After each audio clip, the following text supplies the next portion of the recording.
Selamat pagi para netizen dimanapun kita berada. Salam inspirasi bagi kita semua. Ini agak menarik begitu kan ya. Kok bisa ya survei Polmark ya elektabilitas Ganjar Pranowo masih yang tertinggi? Ada apa begitu kan? Bukan hantaman-hantaman dari netizen begitu kan, sudah banyak kecewa ya kepada Pak Ganjar. Kok ada tiba-tiba survei Polmark itu bisa naik begitu kan ya, elektabilitasnya masih dalam posisi yang tertinggi begitu. Ada apa begitu kan ya? Saya masih teringat apa yang disampaikan oleh Hasto begitu kan. Tergantung sponsornya siapa mereka begitu kan. Jadi melihat ini ya publik sudah cerdas hari ini begitu kan. Ternyata ya apa yang disampaikan tidak sesuai dengan omongannya begitu kan ya, atau dianggap bisa mencela-mencela begitu. Masa sudah berkomitmen tanda tangan ya terkait dengan host U20, tahu-taunya Pak Ganjar menolak begitu kan ya. Nah, ini yang menjadi komitmen bahwa Pak Ganjar selama ini tidak berkomitmen. Kenapa kok surveinya tinggi? Itu yang menjadi pertanyaan. Tetapi mari kita baca terlebih dahulu komentar-komentar netizen ya. Seperti ini, agak pedas memang. Ini komentar-komentar netizen survei Polmark ya, elektabilitas Ganjar Pranowo masih yang tertinggi. Wow, ini sangat menarik begitu. Kok bisa begitu ya? Ini kejadiannya belum ada seminggu terus sekarang udah ngumumin hasil survei lagi. Emang surveinya itu kapan? Itu yang menjadi pertanyaan begitu. Berita ini sepertinya dimaksud untuk menahan elektabilitas Ganjar. Haha, basi. Kalau berani survei lagi ya mulai sekarang terus ya umumin 1 sampai 2 minggu kemudian dijamin anjlok. Jagoan survei pokoknya harus Pak Ganjar dong. Betul sekali begitu kan. Pada hakikatnya ya tergantung sponsornya siapa mereka begitu ya. Itulah yang kemudian lembaga-lembaga survei yang tidak kredibel itu bisa saja dibeli, bisa saja dibayar begitu ya. Haha, aneh berita ini agar tahan elektabilitas Ganjar tidak brodol ya sampai ke bawah ya. Masih gubernur ya. Masih gubernur aja ya, masih disetir Hasto ya. Hoster dan lain-lain ya, bahwa penolakan tim Israel ya, padahal FIFA tuh nggak boleh ya, ada tekanan politik gubernur parah ya, sekarang ini PDIP berkuasa, sekarang gertak dan teken-teken. Ada apa begitu kan, ada pro dan kontra di situ begitu ya, ini agak menarik sebenarnya begitu ya. Ini yang jelas ya, survei aja Januari ya, 9 Maret ya, itu artikelnya ada ya, memang masih tinggi-tingginya. Ini banyak sekali dan pro dan kontra begitu kan ya. Ini tapi ini sangat menarik begitu ya. Haha, yakin ya? Ya nggak yakin ini ada pro dan kontranya di situ begitu kan. Survei tinggi tapi tidak yang mencalonkan ya, tidak ada yang mau mencalonkan. Itu yang menjadi pertanyaan hari ini begitu kan ya. Survei dilakukan sepanjang 23 Januari ya, 9 Maret 2003. Coba survei sekarang. Nah, itu yang menjadi pertanyaan begitu kan ya. Karena mungkin ya si survei ini sudah membuat survei Pak Ganjar, tapi tahu-tahunya dibenturkan dengan ini ya, mau tidak mau kita harus publik ya. Ya nanti bisa saja survei-survei seperti ini sudah hilang citra dan marwah kepercayaannya begitu kan, karena sudah netizen sudah tahu siapa mereka begitu. Kan begitu logika-logika kita begitu ya. Ini survei membuktikan ya masih ingatkan kalau suara seperti ini yang artinya adalah pasti bisa jawab. Ini komentar-komentar tersebut agak pedas sekali begitu kan ya. Ini kalaupun jadi ya itulah pasti patuh sama pimpinan ini. Coba banyak sekali ada pro dan kontra. Cebong tetap NKRI, kecewa yes tapi nggak didukung Anies, jelas. Tapi nggak akan dukung Anies, jelas ya ini. Buset, kejadian baru kemarin survei macam apa? Wah, dulu masyarakat dicerdaskan media, sekarang masyarakat harus cerdas pilih media, betul begitu ya. Sesuai ya survei, sesuai pesanan dan wani piro. Ya tergantung sponsornya siapa mereka begitu kan ya. Media-media mengambil manfaat dari momen pembatalan Piala Dunia di Indonesia, tapi tidak berhasil karena survei Polmark dilakukan 23 Januari sampai 9 Maret ya, sebelum GP menolak Israel. Betul, mungkin dengan kejadian itu sebelum kejadian, tetapi perlu diingat ya, kenapa kok masih ditampilkan ya? Pada akhirnya muncul spekulasi begitu kan ya. Ya ini ya mau tidak mau kemungkinan kan sudah ada sponsornya, mungkin ya tidak mau kita harus tampilkan kan begitu logikanya begitu ya. Tapi ini kita harus hargai begitu ya. Karena inilah demokrasi kita. Tapi mari kita baca terlebih dahulu beritanya seperti ini.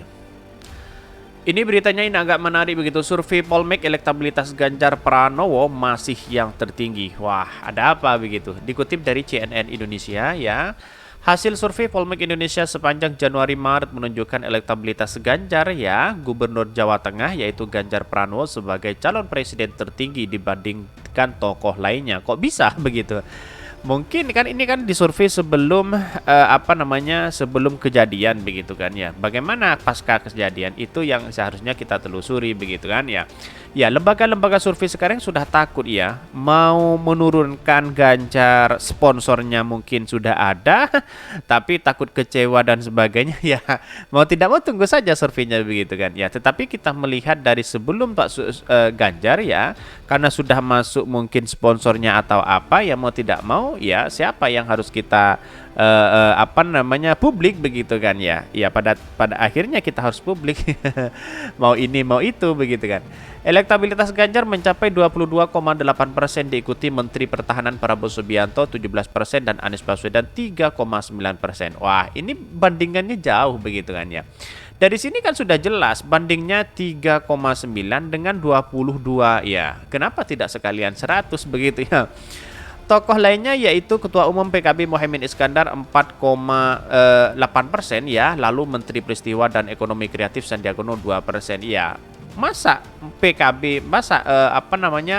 Anies Baswedan kalah sama PKB surveinya begitu, sama Mohaimin gitu. Bayangkan begitu, di mana letak logikanya? Bayangkan ini perbandingnya 4,8 sama 3,9 ya. Kan aneh survei ini begitu ya. Ini. Dan bahkan ya Ketua DPR Puan Maharani dan Ketum Partai Agus Harimurti Yudhoyono ya memperoleh 1,7%. Gubernur Jawa Timur Hoviandra Parawansa mendapatkan 1,3% dan mantan Panglima Andika Perkasa 1,1%.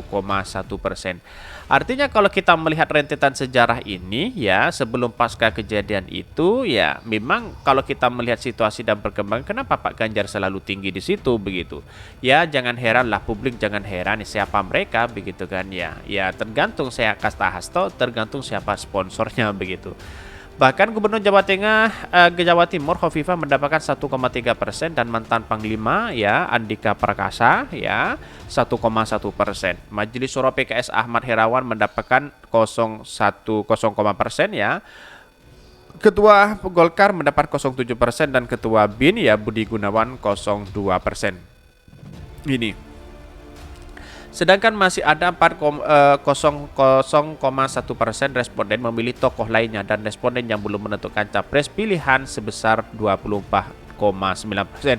Yang responden yang belum menentukan aja sudah 24,9%. Bagaimana errornya begitu kan ya?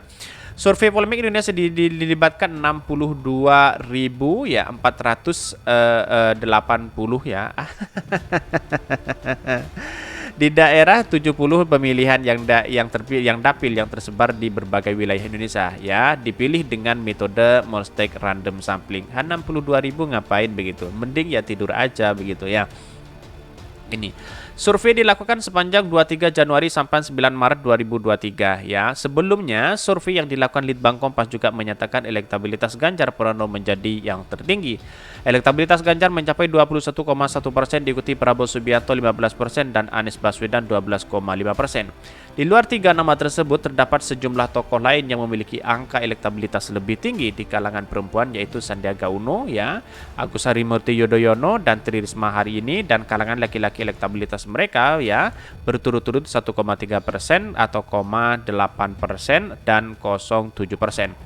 Bahkan survei Litbang Kompas ini dilakukan melalui wawancara tatap muka ya terhadap 1.202 responden pada 25 Januari hingga 4 Februari 2023. Bahkan responden dipilih secara acak dengan metode ya pencuplikan sistematis tertingkat di 38 provinsi dengan tingkat kepercayaan 95% dan margin of error sekitar 2,83%. Artinya karena survei-survei seperti ini sih menurut saya pribadi biasa-biasa aja begitu kan. Yang namanya survei begitu ya, kalau tidak ada sponsornya dari siapa mereka, dia tidak bisa bekerja begitu kan. Kan begitu logikanya begitu kan ya. tergantung siapa mereka begitu. Saya masih sependapat dengan apa yang disampaikan oleh Hasto begitu ya. Ya tergantung sponsornya siapa mereka begitu ya.